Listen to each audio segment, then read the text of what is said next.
Welcome to Live, Let, Thrive, a podcast about the Airbnb life, the share economy, and everything in between. Here are your hosts, Myka and Steve. Hello. Welcome back to another exciting episode of Live, Let Thrive. What's up, Myka, man? I'm chilling, Stevie Stacks. How you doing, brother? Trying to keep warm in this cold city, baby. Yeah, man. I walked out this morning and was like, damn, I had to go get an extra jacket. Yeah, it didn't. That winter didn't crept up on us, man. Yeah, they kind of like went from summer to fall-winter really quickly, just all at once. We didn't get it didn't ease into it. We just like hot, and then boom, cold as F. Yeah, I think we skipped fall, man. So, welcome to your favorite short-term, midterm, long-term rental podcast in the world, Live, Let, Thrive, coming at you from Fort Worth and Arlington, Texas, baby. Let's go. What episode is this, Stevie Stacks? 275 episodes, man. Damn. That is crazy. I know. Did we ever think we would be here, man?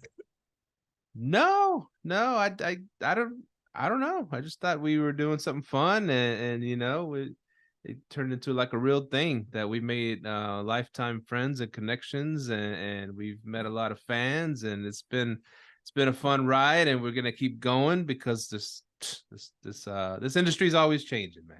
Straight up. Yeah, Airbnb, short-term rentals, midterm rentals. Now it's heavy on the midterm.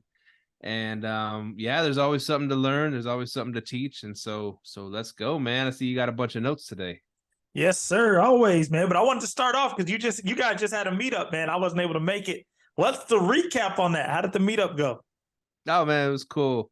A little Halloween type style meetup over there in Dallas with Mikey B and the gang. And so we met some cool people. It's one of those you mentioned this a long time ago on the podcast. You're like, man, they're going to the hood and they're putting these like $1 million 3-story with the rooftop, houses right in the middle of the hood. And this was literally right smack dab in the middle of the hood. I mean, it was side by side, it's like, gentrification is slowly creeping through the hood, but this was pretty hid. But the view of downtown Dallas is $1 million view. So you're up on the rooftop, and you see you're looking straight at that bridge, and then into the city.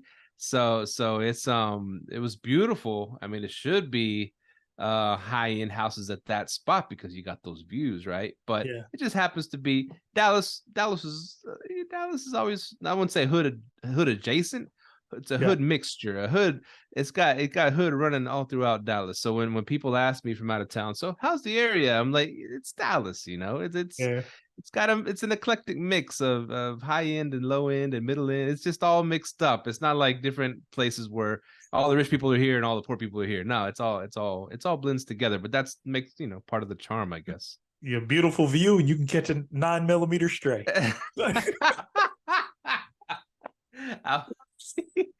Oh man, I saw an ice cream man driving through the hood in the middle of the night, and I was like, yeah, we're in the hood because ice cream man don't with the music on and everything.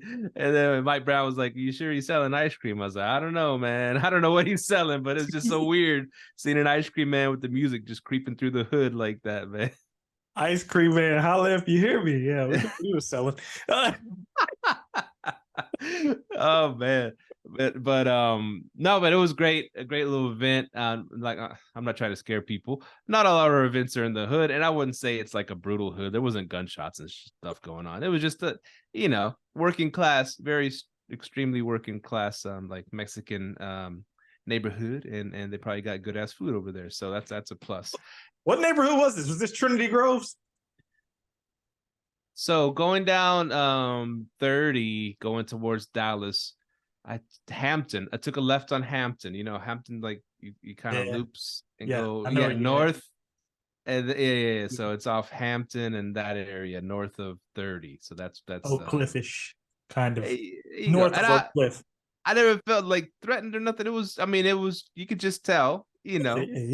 It was the barrio, man, and it was cool, and we had a good time, and people showed up, and we're made some connections.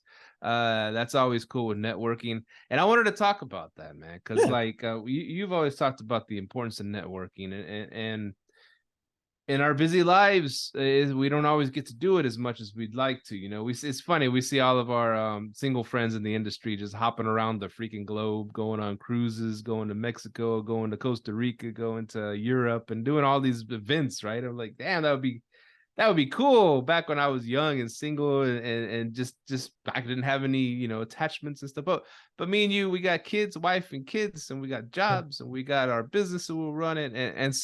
But that's not a negative. It's just we're at different stages in our lives where we can't do all those things. But I will say, let me speak to the power of networking first, and I'm going to talk about, I jump all over the place. We jump all over the place, but I watched the fights, Tyson Fury versus Francis Ngannou. Quick question, because I didn't see it. Who actually won, and then go into your story. I could see an argument for both ways. I think Fury points them enough, made enough points on him to win. I think that was the right call. But if it would have been called a draw, or even if Francis barely won, I wouldn't have been griping, But I think that they got it right, because after he felt the power of Francis Ngannou, he was like, "Oh, I can't mess around with this fight anymore." I thought he would just, could just play with them for a few rounds and just give people a show. But he's like, "No, I can't F with this guy, because he could really hurt me." And he knocked him down too. Francis knocked him down. So he's like, after that, Tyson just kind of points them and stuff. He didn't want to mess with that smoke. And so anyways. So it was a big boxing match, because it was a crossover match, because, Francis Ngannou was UFC champion for a while. He left then, he wanted to box. And then, so it was a big deal. It was in Saudi Arabia, right? Yeah. And so the Saudis, man, they roll out the red carpet. They roll out the gold carpet, man. So, but they showed this luncheon event the night before, the day before.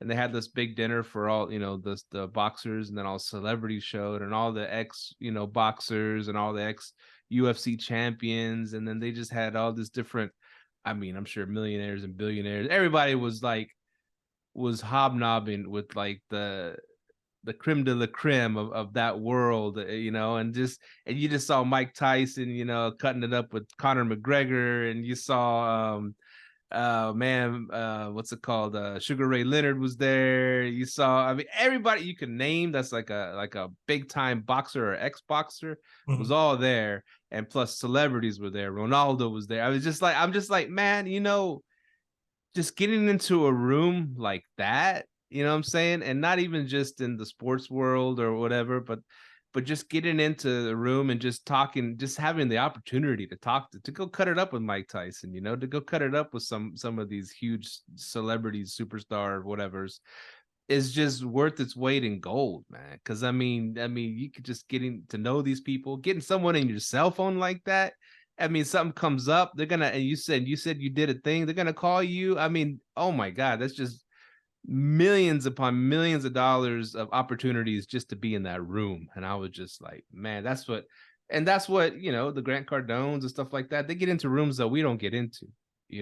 They get opportunities that we don't get into. We can get decent opportunities, and we're working on our networking and stuff like that, but to get to that level, that's why you build a strong network, you build a strong brand, you build a strong team, and to get to those levels. Yeah.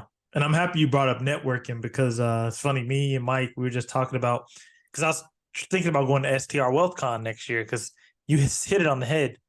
Just being in the room with powerful people is huge. You know what I mean? 'Cause you never know who you're going to meet at a networking event, man.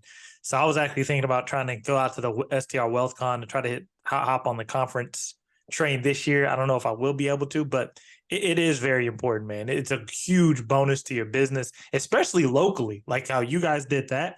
Like when we hold the local ones, you start knowing all the local operators, all the cleaning people, all the handyman. That's like powerful, you know what I mean? And you can really 10x your business just by being in the room with those people. Now, I'm happy you guys do that event. I'm gonna be at the next one. I know my boy Javius hit me up a couple weeks ago. It was like, when y'all having an event? It's like, man, it's gonna be a while for me. But yeah, I'm gonna get out there probably Q1 of next year, do another one. Yeah, and let's just say I met a Turo guy out there, right? Mm-hmm. And he has a connect on you know, I won't go into details, you know, if you would DM me or whatever, or you know, after the show, I'll let you know. But you can set up your vehicles in a certain state and get a PO box, and you won't have to pay any sales tax when you buy your vehicles to do Turo. I mean, something like that will save you thousands of dollars. And just learning, you know, meeting someone like that. And if you were going to jump into Turo, that's a powerful piece of knowledge, and you can just keep, you know, redoing your plates every year at the same state, same PO box, whatever. You pay someone to help you do it, and yeah. I mean, just learning something like that, no one's gonna put that out there, you know, on the web or whatever. Yeah. But if you know somebody, networking, I mean, you learn things like this. You learn thousands of dollars tips, and I'll say that at our last networking event that we did over in Dallas,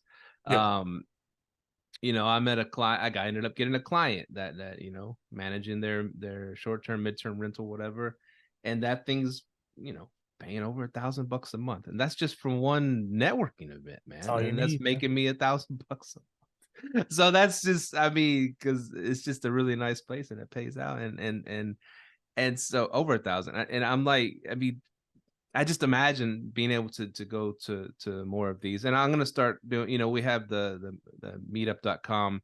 I'm going to start doing, I want to do one of these once every Thursday, because I always meet somebody. And I always, you know, and of course I share all the knowledge I got out of in my head, you know, because they'll ask a ton of questions, but then they'll always, you know, seems like I always throw some kind of opportunity. Not all of them are, you know, golds, but there's a lot of opportunities get thrown at you. Yeah. And so man, yeah, it's the most powerful thing, because you can't just be behind your phone your whole life and then expect everything to work out for you. You got to get out there. That's a fact, man. And I've been going to like real estate meetups on Saturdays whenever I can.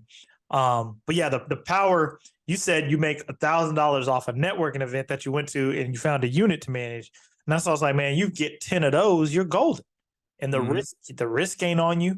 Because man, man, the power of a good unit that you manage, bro, pays out 10 times. I have 2 that pay me out $1,000 a month. I'm like, bro, you can't beat this. You know what I mean? You can't beat it, man, if you get a good one. But yeah, one thing that I've been focusing on in my business is like empowering my VAs. Like, instead of them waiting on me to do something, I'm kind of trying to learn to empower them to like just take the initiative. I don't know, what are techniques that you use to empower your VAs? That's a good one, because you want to go into yours first, or I'll go into mine? I can go into mine, like what I did. I'll tell you what happened. So in my Arkansas units, I noticed she kept blocking dates, like right after a checkout. And it happened like a couple weeks in a row, and I wasn't really paying attention to it. But basically it was because our cleaners weren't available, right? So I was like, you know, so after the second week, I was like, okay, let me go find another cleaner that's available full time, and then I'll just have them be backups if they're not available. But I was like, let me actually find a true cleaning company, and I did. Really cool dude. And this is the power of networking again. You know, I actually met this person because I own the Facebook page Little Rock Airbnb, which is the whole area. Whoever owns Dallas Airbnb, man, they got all the networking out there. And these people send me messages all the time. Cleaners, handyman, they all send messages, hey, if you need help. So we interviewed this guy, got him in. We interviewed him and his wife. They were a good fit, and we onboarded him. But I had to take that initiative upon myself. So one thing I did was I wanted to empower my VA. So one thing I did was I used ChatGPT to do it. What I did in ChatGPT, I got this from Sean. Shout out to Sean for this. I basically put my entire life inside of a ChatGPT box. Like, hey, this is how I grew up. I'm African-American male. I grew up in this situation. This is the parents I had. And it like basically caters to my personality profile. So I'll ask it a question. By the way, if you're in ChatGPT, to make it really powerful, always use one chat window for every subject, and it'll always keep all the information in there. And I'll actually touch on that about Airbnb as well. So I basically told it, hey, write a message to my VA to empower her to take initiative if she sees something. So then she feels empowered to do it. And then it wrote up this really good message, and I just sent it to her. And then she immediately got really good feedback. She was like, oh, okay, yeah, I didn't know. She was like, okay, I'll do that next time. I'll just go ahead and take the initiative and let you know, or just go and find a new cleaner that'll be a good fit. But those are the types of things I just want someone to step up and do, because I really want to start moving further and further away. Like, hey, hire the cleaners if you need them to. Hire the handyman. Find the handyman. Because you can do that now with Facebook. You know what I mean? Facebook, Google Meets. It's all easy. So that was just one thing I've been working on, is empowering them to feel like they're a leader. You know what I mean? Like, that leadership role is important, but that starts with us, and then it works its way down, of course. So that's one thing I've been working on, just empowering my VAs. And that seemed to really help. ChatGPT really helped with that. So what about in your situation? So what jumps out to me is like I said it before, our head VA is Princess. That's her name. The Philippines, of course. And so she's really, really stepped up. And what I've done is I'll bring her into like meetings now with like clients, right? Yeah. I bring her on the clients meetings. And then I just, a lot of the first few, she's just sitting there observing kind of, then I'd ask for a little feedback and this and that. But now she's getting more active into it, even potential client meetings, because she knows all the technical stuff real good. And so, and she's nervous, kind of like, a fish out of water at first, but she's starting to really speak up, be more vocal, give some good input and stuff like that. I will say, so that's helped her a lot. And plus, I mean, it goes into like, the way I changed things up, after me and Feta, went our separate ways with the business is like, I told her, this is your team now. I'm not gonna manage these people, these VAs. This is under you. I'm paying you. I'm paying one person. You're gonna do the whole thing for me, right? And you can keep who you want to keep on that team or let them go. And she spoke with them. They ended up staying with her because I reduced my payroll a lot. And but she has the ability to make more now because I'm just paying one person to do this. So she's the one in charge of the team full time. And she's also the backstop 24/7. If something's going down, she needs to be able to step up. So when doing that, I wasn't gonna be the one, going to this VA on the day shift saying, why didn't you do this afternoon or midnight? I just go to Princess, hey, why isn't this getting done? Okay, I'm gonna talk to him and get it done, because that's her name. It's her livelihood on the line now, not just that person. It's like, oh, well, they effed up, so he's gonna fire them. Whatever, we move on. No. These things need to be completed. These tasks, I give you the tasks, how to, this is what I want accomplished, and you accomplish them. I'm not going to sit there and micromanage every step of the way how you should do it. And so she's managing the whole team now. Yeah, man, I haven't had to do a lot, man. I'll tell you that much. I put the pieces in place, I put the people in place, and I let them, figure things out. Mistakes happen, but that's how they learn. So I even let them fail, let them make mistakes. Even if we get like a potential good booking, no, sorry, man, we got it. You got to figure out how to land that thing. I'm not going to be there and, give me the steering wheel. I'm gonna bring them in every single time. That just cuts their legs out, right? Yeah. They don't grow, and then you just making more work for yourself. Straight up. Plus, of course, anything that comes across that's like that hasn't happened before, and what are we, of course, they're going to ask, what are we going to do? Okay, what do you think we should do? Okay, that sounds good. Now document that and don't ask me that again. Next time, that's how you handle it.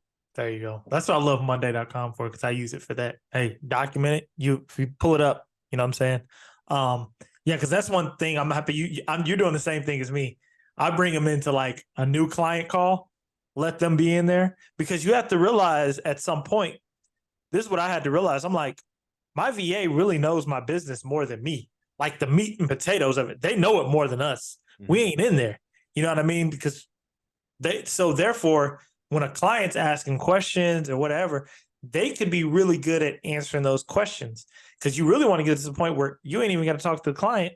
You can let the VA handle everything because they're already in the day-to-day operations, because that's what I'm moving towards as well. Because, yeah, putting them in those phone calls and those meetings, very important. Like, we have another call this Thursday with this new cleaner, and I'm going to let my VA handle it.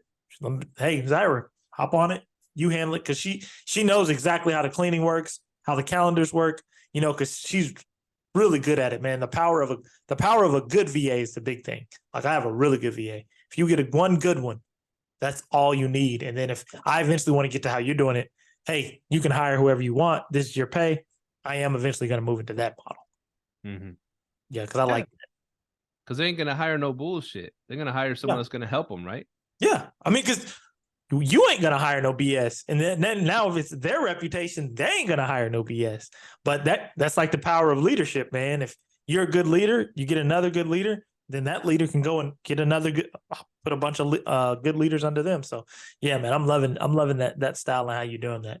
It's kind of like, so you have your Robert Kraft. Is he the owner of the Patriots? Yeah. And he'll have his coach make the what's it called, personnel decisions, right? Yeah. Now, and that's a unique situation because he's like kind of the coach and kind of general manager, right? No, you're talking Jerry Jones. Okay, well, I'm talking about who's the coach? Robert Kraft, and then Bill Belichick. Bill Belichick. So he pretty much, so Belichick's kind of like the GM. That's a unique situation. A lot of teams have GM, general managers, right? Yeah. Baseball teams had general managers. The owner says, "Here's how much you can go spend. Go get what players you need, so the coach can run the team, right?" Now Jerry Jones does it different, where he is in on it. He micromanages every situation, and then if a player doesn't like how a coach is talking to him, they go straight to Jerry. Jerry's not treating me good, blah blah blah, and Jerry's like, and he gets pissed at the coach. So it's and it hasn't worked in like 30 some odd years, right? It hasn't worked in a long time. Jerry, it's funny. I've always said this about the Cowboys, man. The Cowboys' biggest hangup is Jerry Jones. Mm-hmm. Jerry wants to run everything. That's cool. When was the last time he was winning championships? When Jimmy Johnson said, "Yo, Jerry, you go be the owner. I'll handle this." They were winning. You know what I mean? So and Parcells brought him back because Parcells is a strong personality too, and he could stand up to Jerry. Yeah, but he wasn't winning no titles. He didn't win a title, but he was towards the end of his career. Anyway. Yeah, he was the end. But it's like you start to see there's power in empowering people. You know what I mean? But go ahead. Exactly. But since then he pretty much got puppets that do exactly what he says instead of a Parcells or a Jerry Jones. And it's like, and honestly, that's a really good learning situation, because that's not a good way to run your business, man. You can't run your business off of, they're just going to do what I say. Therefore, when they see things that are wrong, you're not empowering them to step up to make the business grow and be better. And I'm going to be honest with y'all Cowboy fans, that y'all going to forever lose as long as Jerry running shit. That's being real. I'm just being real. You're going to forever lose as long as he running shit. Maybe he gets caught up in one of those cases he got going on, and y'all start. My baby mama. Go ahead, man. No, that's good stuff, man. Funny situation, and I'll go ahead and preface, that big college word, preface this situation with something else. When you start making exceptions to how you do things, it always bites you in the ass. When you make exceptions to your rules, always bites you in the ass, right? And and kind of going through this in a way with a certain situation. I don't want to get in too detailed because I don't know. You never know who's listening to the podcast. Oh man, you gotta be real about it. Just change up some names. We're being come on. We gotta always keep our authenticity. No, I'm gonna keip it authentic and real. I'm just saying. Okay, here you go. All right, so situation, and okay, I'll say like this: midterm rentals. You dealing with like a travel nurse or situation like that, furnish finder, it's always been pretty cut and dry. They send you the money, they send them the lease, they sign the lease, send you the deposit and the money, and they move in, whatever. Mm-hmm. This one kind of ignored a couple of the red flags a little bit, and this person wasn't exactly, here's the thing though, a lot of different people are coming from Furnish Finder. It's not just travel nurses anymore. Right. A lot of people are on there that are, you got to really stick to your guns and background check everybody, because we've let a lot of nurses through in the past because we've background checked them, and then we're like, no big deal. You're a travel nurse, you make big bucks, you're right down the road, no worries. And anyways, so we didn't stick to our guns, and then we thought this one was like a travel nurse situation, but I think this one might be like a birth tourism kind of situation. Wait a minute, what? What? A birth tourism? You have to explain that one, bro. I'll explain what birth tourism is. So ladies from other countries, that will come here to have their babies so they can have American babies. Because here, we're one of the few countries in the whole planet that if you get born here, you're automatically a U.S. citizen, right? Yep. So there's an actual thing, a big bucks thing called birth tourism. Oh, yeah. And especially let's say a lot of wealthy Chinese ladies will fly to California and be in this either a giant house or like a whole complex, and they'll rent out rooms, and they'll be there until they have their babies, and then they'll fly back to China with the babies have that American citizen, just in case shit goes down. Their kids cool because they're American. They can bounce whatever. Provides more opportunities for them. Yeah. And so, of course, it's not exactly, the authorities don't like you doing that. They don't like people coming here to have their babies. They might be called anchor babies. You've heard that too. I'm not saying I say that. I'm just stating the facts. I'm stating the news. We're getting into the weeds here, Myka. So, anyways.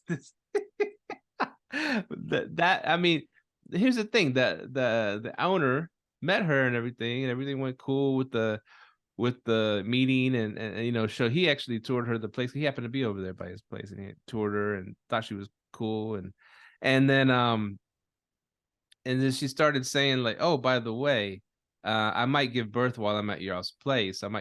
She said it in a weird way, like, you're gonna give birth at the place? And then it's like, I think the owner's like, is she gonna get placenta stain on the ground, or what's gonna happen, man? It's like, I don't know, man. This is turning into a weird situation. Yeah. And then we're like, and then she's like, okay, well, everything looks good on the lease. I'm gonna wire the money, but it's coming from a foreign bank, so it might, it might not get there until tomorrow. And then, so he's starting to get cold feet now, all because we made exceptions, because we didn't say, okay, send us an application, send us, yeah, we made exceptions because we thought it was a close. Okay, he met her, everything's cool, she's gonna move in, and all of a sudden now she's having babies at his place, and now he's giving birth there, and then the money's not going to be there till tomorrow, wire transfer, all this crazy stuff. And so now it's just been, the phone's been just going off, because it is, I mean, they're bringing me into it. Usually Manu, he handles all the midterm stuff, and they don't bring me into shit. I taught him how to do it. I said, here's how you make the leases, here's how you get the money, this is how you see they sent the money, and then give them the instructions, and then have the team, get them on the email to have them all to check in and check out information, whatever. It said, I don't even touch it no more. Yeah. He's putting people into all our places. He's a bad mofo. But this one is a unique case. So they are bringing me into it. I'm in the middle of the owner. of Manu's asking me questions. And so that's bringing that all the way back around. Once you start making exceptions, you get a little lazy. That's when the crazy shit happens. So once you start making exceptions to your rules, then it always ends up biting you in the ass. And what helps with that? I know exactly what you mean. I had to really make myself stick to, these are the rules no matter what. I had to just start creating standard operating procedures. Hey, new guests, midterm, they got to go through an application, because I've been there too, man. Especially when that big chunk of change looking kind of good, you like, you willing to pay $8,000 for it? You be like, oh, you might change up the rules. Yeah, you got to be dealing with a whole birthing situation on your hands. But you got to stick to your guns. I know what you mean, man. So you said something very important. You said you noticed some red flags. So what are red flags that you noticed in that, and then red flags that you just noticed with midterm rentals? Okay, so red flags, of course, that situation. Is it okay to have birth at your place? That was a sad. I don't know if it was a red flag. It's a weird flag. Yeah, I guess. I mean, if a baby pops out, what can I say? That was a weird one. And then, of course, the money wire thing. That one she hit us with, and that's always a big red flag because You know what is a red flag? And at midterm rentals, even when insurance is paying for it, bad credit is a red flag. I haven't rejected someone because of bad credit from an insurance client, but I think I am in the future because I ran into a situation where she had bad credit. And I'm not judging nobody with bad credit. You got bad credit, you got bad credit. That's what it is. He's judging you. No, like, you got bad credit. Shit happens, right? But like, she had bad credit, and then like, so I had it's a smaller house, so the security deposit was like 500. I didn't need to go up on that, but it's a smaller house, right? So she checks out, and the first thing and she stayed past checkout time, so my cleaner let us know she stayed past checkout time. When she checked out, she smoked. There was a bunch of cigarette smoke everywhere. I'm like, damn. So of course I didn't give her back her deposit. I charged her the cigarette smoke, like, yo, bro, you smoked. Here's the cigarette charge that the cleaner charged us to air the place out, ozone it. Then of course she went back to the insurance company and said, I didn't smoke. And so I had to like provide all this proof that she smoked. And she's like on the phone, I didn't smoke. I'm like, okay. And I knew she smoked because one, cleaner smelled it. She ozoned the place. And remember, this is a midterm rental, so they in there like 60 days. So shit, you smoke for that long, bro, it's gonna be hard to get that shit out. So the next guest was an Airbnb guest. First thing he noticed, he was cool about it. He was like, hey man, I'm just letting you know it smells like smoke in here. So I was like, damn. So I just noticed there was it's certain type of people it's a certain demographic of people that if it's just gonna cause problems and headaches. And I don't know, have you guys started like rejecting people for bad credit from like insurance clients yet? Because it's on my to-do list. Maybe we can start, because I'm going through we're going through a background check right now, and I'm like, I hope you got good credit. But not yet. Now, I've been through a similar situation, and yeah, they got the smoke smell. They'd be smoking. They even had a little get together. Here's the thing, this little cluster of houses. We have this house and this little cluster of houses, right? Mm-hmm. And I'll go as soon as I say this, you know exactly what I'm talking about. All the neighbors are white. Yeah. He's laughing. Yeah. So we put a black family in there. Oh, and they got the calling.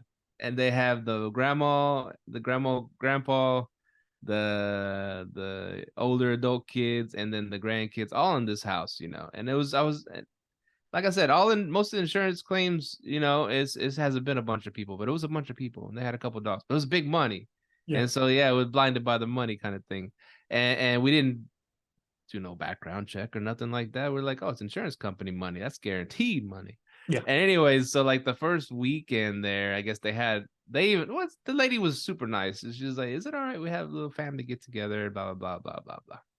And Block was jumping. No. Oh shit!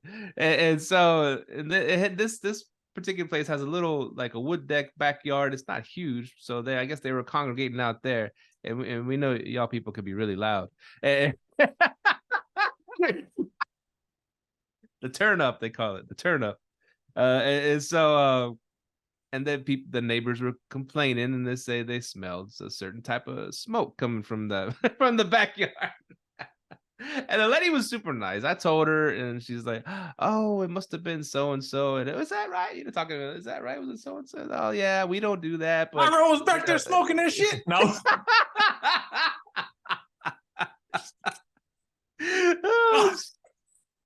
So right, please don't do that again. Don't do no smoking weed. And so So yeah, we definitely. I'm assuming I never checked their credit, but I'm assuming they didn't have the best credit, and so they were smokers. They smoked in the back, but the place was kind of dirty. It was they were there months and months, so I mean, I can't expect it to be super clean, but yeah, I assumed they didn't have the best credit. Maybe for the vehicles, we people judge. That's how we are. They didn't have the best vehicles, and then they didn't have a truck to move when they were leaving. So I was trying to get them out of the house, and nobody. What's his name? Tyrone didn't show up with the truck, so they're waiting for a truck. And so trying to put everything on top of the car and shit. It was crazy. Oh, shit. No, okay. And this is funny. It's like, hold on. I have started to notice, like, are we sure, like, all these insurance claims are like actual insurance people? Because, like, okay, and this, I don't want to call this a red flag, but okay, so the girl we just did the the intake with to move in, we were like, hey, what's your email? Whatever, insurance client, right? So she sent her email, but she sent like a college email, like a UALR.edu. I hate to say what college she goes to, but like a .edu email, right? Mm-hmm. So like, okay, this girl's in college. I'm like, what insurance is this for? And then also, Sedgwick. It's through Sedgwick. I'll have to say who it is, right? They were like, hey, if the place, and she viewed it, she went there and seen it. She only seen it was furnished, but they were like, hey, by the way, if the place isn't furnished, we'll furnish it for her. So basically, I'm like, hold on, y'all are willing to pay all this money unfurnished? Damn, but. And so I'm like, is this place like, so I'm like, okay, they just like, is this an actual insurance client? I don't know how to bring that up to them. Like, hey, what insurance are you with? But I am going to see if I can sneak that in there, because so I don't think all these insurance people are serving insurance clients. They might be serving like some people in between housing, which I told you, I think that last one was in between housing, or I don't know, on the run, because remember she saw two of my properties and the first one she was like, oh, I don't want to stay here. I recognize the neighbors and people around here. And I was like, what? And then she stayed at my other place. She smoked it out. So, yeah, I don't know. So, yeah, I'm not sure insurance, like these insurance people are just always catering to insurance clients. Now, speaking of like people in between homes, you remember Amanda Williams came on our show. Yeah. And she had a cool thing she was doing, because she was with eXp Realty. She was a realtor. But these Californians were buying up Tennessee left and right. Mm-hmm. And so she was, a lot of times they'd get there, they'd be moving and relocating, but they didn't have a house yet, And so she would rent out her places to these clients, to these people trying to buy a house for like big bucks, like. Yeah. Back then she was saying, $5,000-6,000 a month for one of her Tennessee houses. He'd put them in there because she's an agent. So she was catering to those people that were in between houses, plus putting them into other people's houses, I guess, and getting the referral fees and stuff like that. So I could see, she was like a de facto type of corporate housing provider, right? Yeah. It could happen. Maybe those insurance clients hopping in on that too. Go ahead. Real quick, even at my job, someone was asking, hey, I have a buddy that's going to transfer here to work. You have housing and stuff like that. And I said, well, yeah, we got places that he could use, but while he's looking for a place, and just, so he's going to, I got those connects going on. Those are usually good clients though. I've never had a problem with them. I guess I use the word instead of in between housing. Trying to think the word. Kind of in between. No, this one ain't in between housing. Like, maybe running from like an abusive boyfriend or something. Oh, okay. Yeah. That's the vibe I got from the last one who smoked the place out. Because remember I told you, she said, I didn't want to stay here because I recognized some of the neighbors. I thought it was kind of weird. And I was like, okay. Because the place she chose was like lower quality than the place she's seen, right? It was like, this is the place she hosts, 2-car garage, nice big screen TVs, new furniture. The one she went to was like a 3-bed, 1-bath.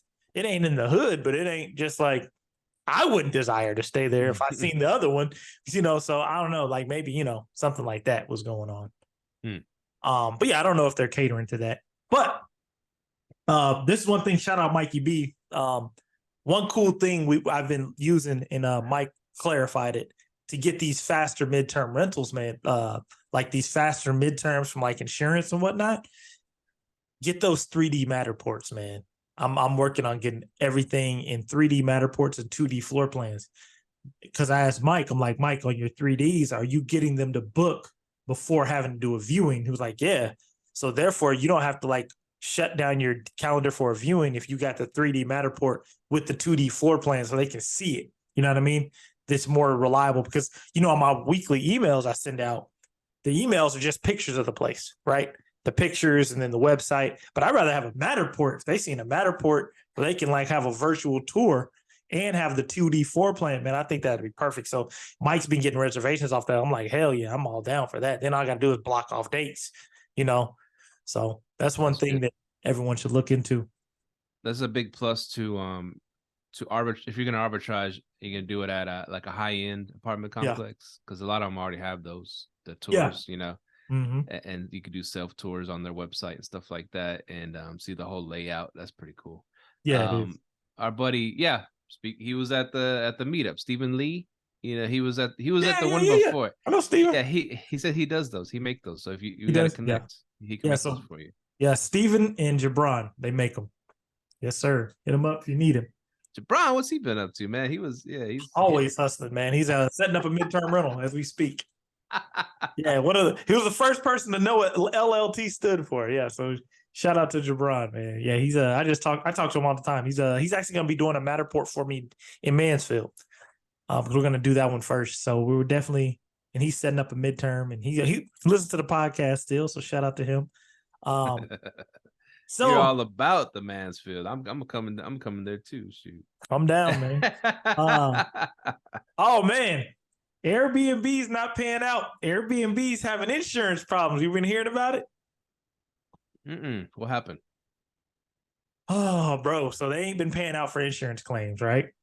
And so, and they pulled it on me. Friend of mine.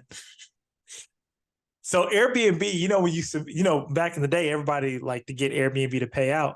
You'd give them an invoice. So my boy sent them an invoice. Airbnb called the invoice to verify. They didn't ask if it was legit. They were calling the invoice to see, like, how much do you guys charge for cleaning? So I was like, damn, they're doing that now?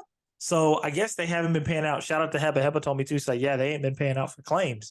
And they just rejected one of my claims as well for smoking, which it's a cleaning fee.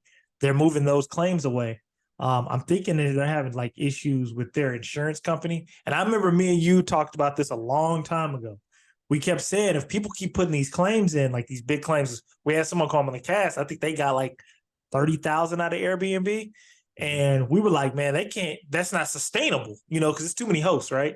So I think they are starting to kick back on giving out claims over a certain amount. So I don't know if you guys been seeing it too.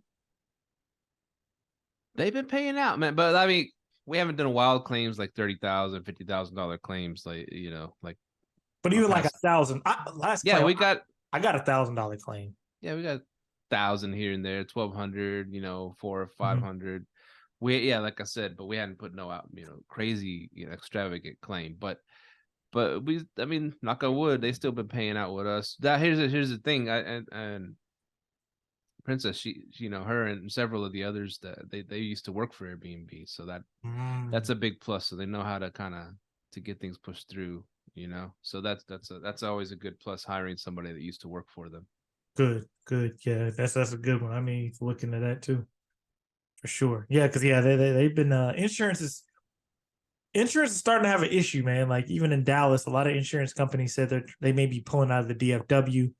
I just got my homeowner's insurance quote. I was like, damn, like $3,000 something a year, you know. And then like we always talk about how interest rates are going up, and now you got interest rates, property tax, and insurance. Man, it ain't pretty out here at all. It's gritty in the city, man. Nah, yeah, for real.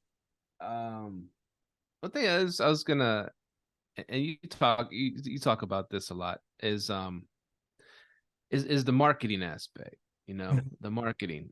And I don't, you know, I've never done like a big deal on marketing. You know, we have a nice amount of business and stuff, but I've never been out there and done marketing. And What kind of inspires me is when I see someone like I saw Arnold Schwarzenegger on a podcast, and he brought up the marketing. He's like, I went out there and marketed myself, because if you don't do that, nobody knows you exist. You can make the most beautiful piece of art, you can make the most beautiful piece of music, you can make whatever, but if you don't go out there and market and promote, he goes out. Back when he became like biggest movie star on the planet back then.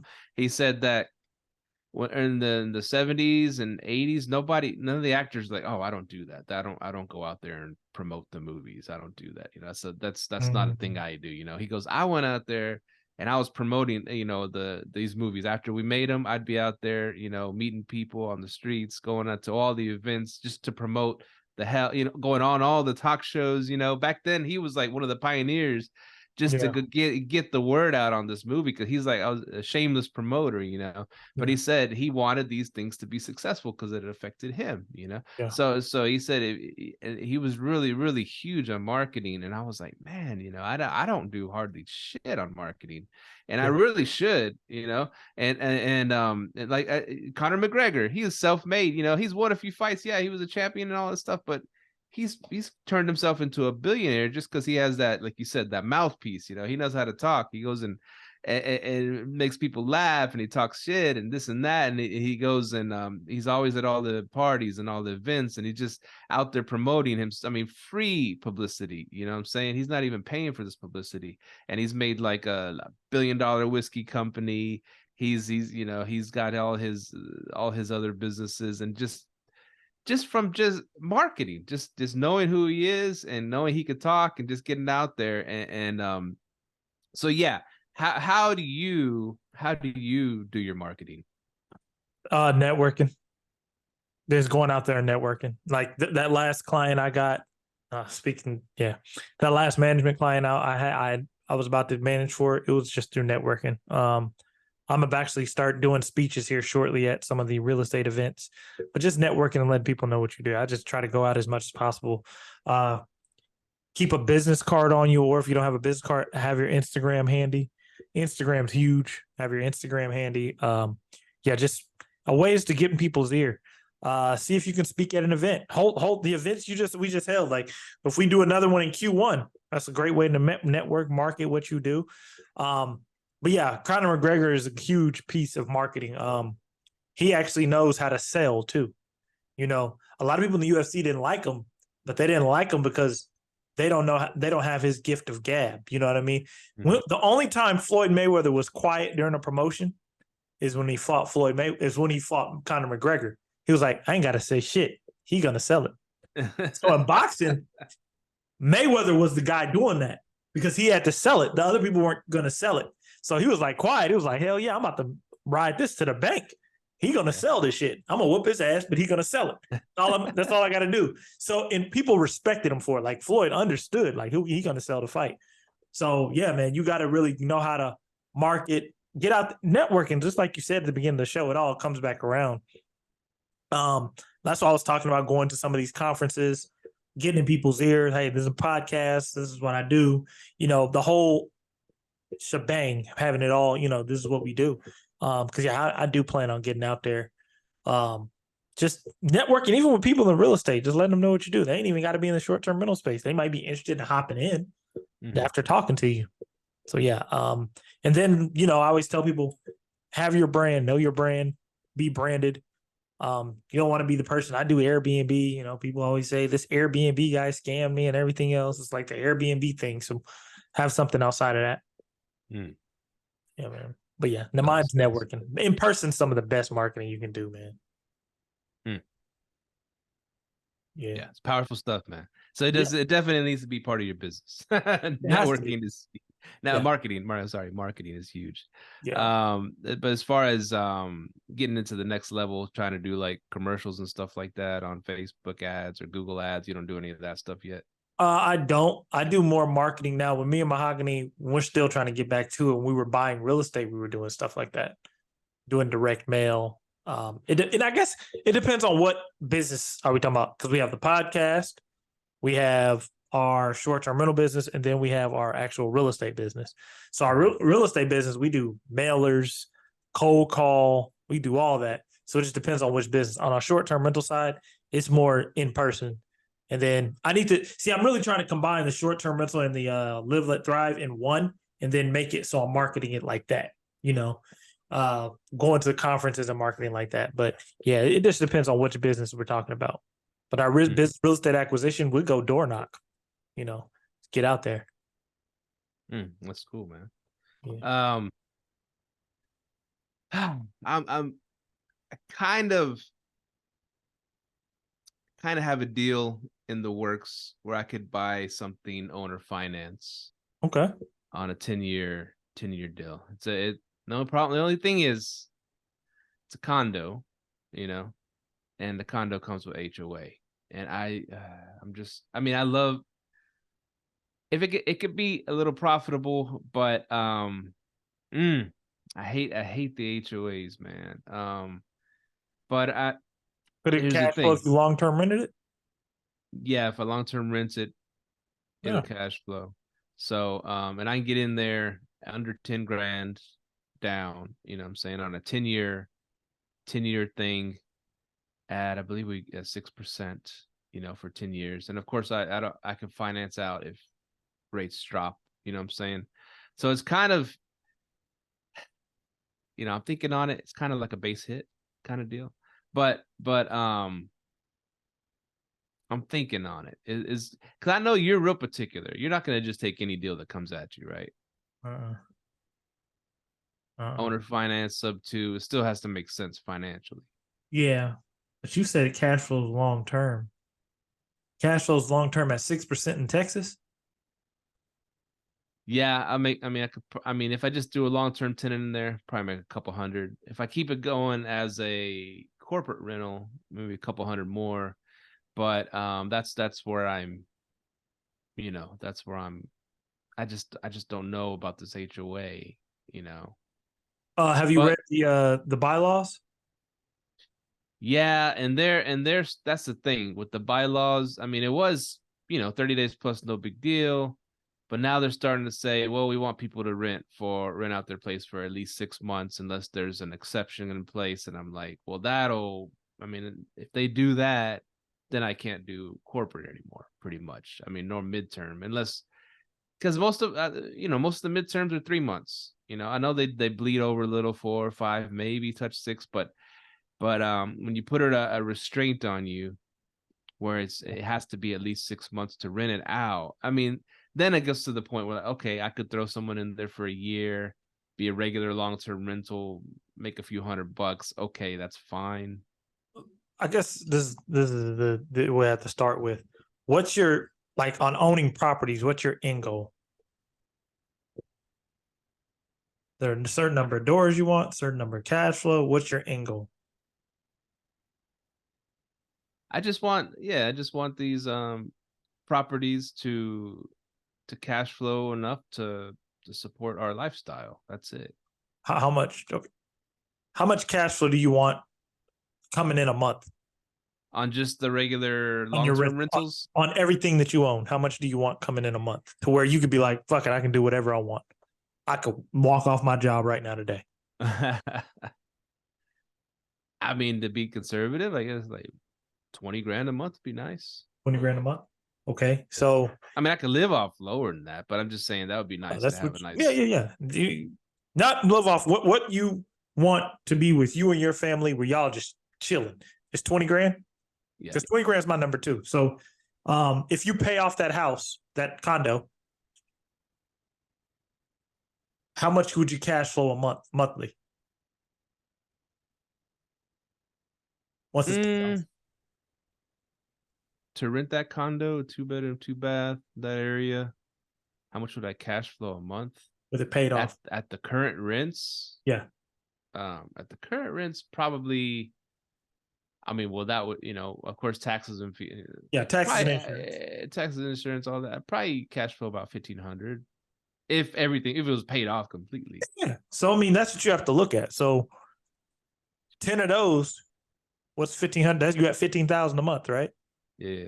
So if it fits into that end goal, then go ahead and pick it up. And always remember, man, I have long-term rentals.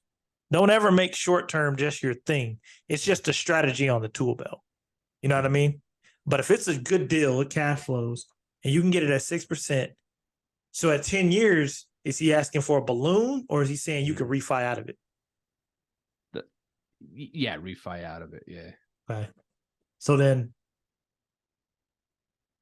I guess you would have to look at your exit strategy on that. So let's say at the end of 10 years, let's just say the rates ain't gone down, right? Let's say the rates is really up to like 8, 9, and you're at a 6.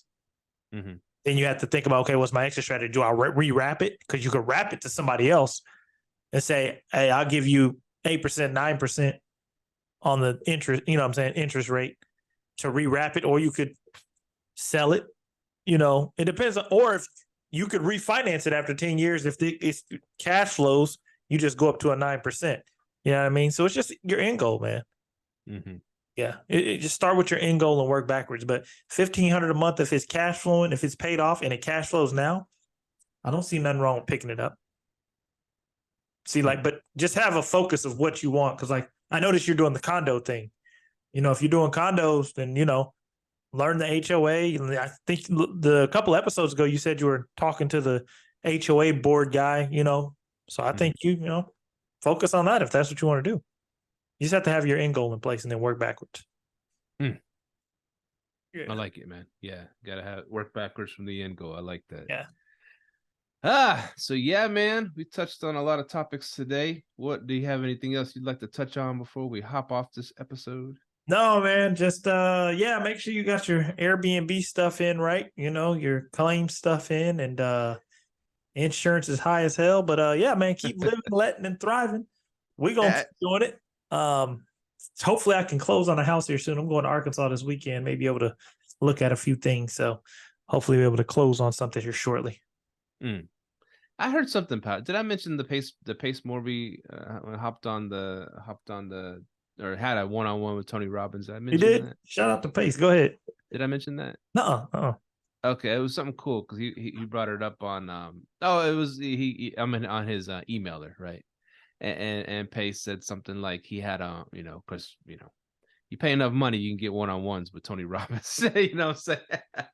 And he said, I could ask this guy anything. This guy's my idol and all this stuff. I followed him for years and I have a one-on-one. And so I just needed advice in this situation because I got to the point where I have a bunch of different businesses going on at once, a bunch of different, and they're successful, but it's being a bit cumbersome. And I just needed to find out a direction I should probably go. So I'm gonna ask Tony, and he asked Tony, he's like, man, I got so many different things going on, and they're doing good, but I know, the one thing and all this stuff, you're supposed to choose just one thing and then just focus on that instead of try to juggle too many different things. And so I just need to really know what should I focus on, and what is your advice? And Tony looked at him, he's like, he goes, so you have all these different, these different businesses and they're doing great. And it goes, why choose one? He said, these are like blessings. God gave you these blessings and they're doing great. Why choose one thing? Instead, why don't you figure out ways to put the people in place in those businesses to make them even more successful, where you don't have to run them, but they'll become even more successful. And they might even do a better job than you could ever do at that business. Why throw these things away to focus on one thing because you think you're supposed to do that, instead of build the systems and put the right people in place to run these different things that are bringing you in money. And he said that really changed his mindset. 'Cause that's all we've heard.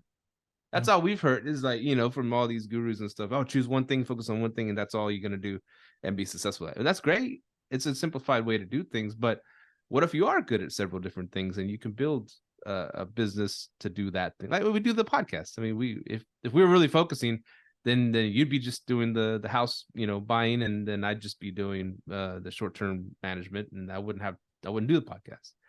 But we do several different things, and we're pretty decent at those things, Yeah. So I thought that was pretty cool. That is, man. Yeah, because I mean, that's the basic strategy of Rich Dad Poor Dad, right? Hire somebody and train them up to do that for you, and then you can see, honestly, you could train it up and then you could focus on the one thing that you enjoy. And I think that's how people are kind of looking at it. Like, what's the one thing I enjoy? Focus on that and then hire out everything else. You know what I mean? But I like what Tony said, man. You've been blessed with all this stuff and you want to focus on one thing. It's like you almost lost the gratefulness that you have in your hands. Lose gratitude, man. But it's one of those things. What you do in your peaks is what puts you in your valley. What you do in your valleys is what puts you back at your peak. So, yeah, man. Powerful stuff. Real talk. Yeah.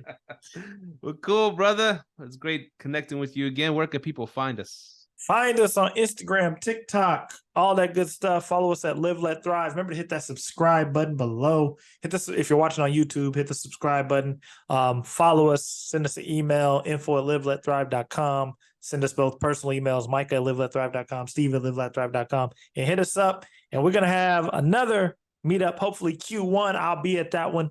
This one, man, had the children stuff. So Q1 2024, we'll see y'all there. We'll keep y'all updated on that. But yeah, other than that, we are out.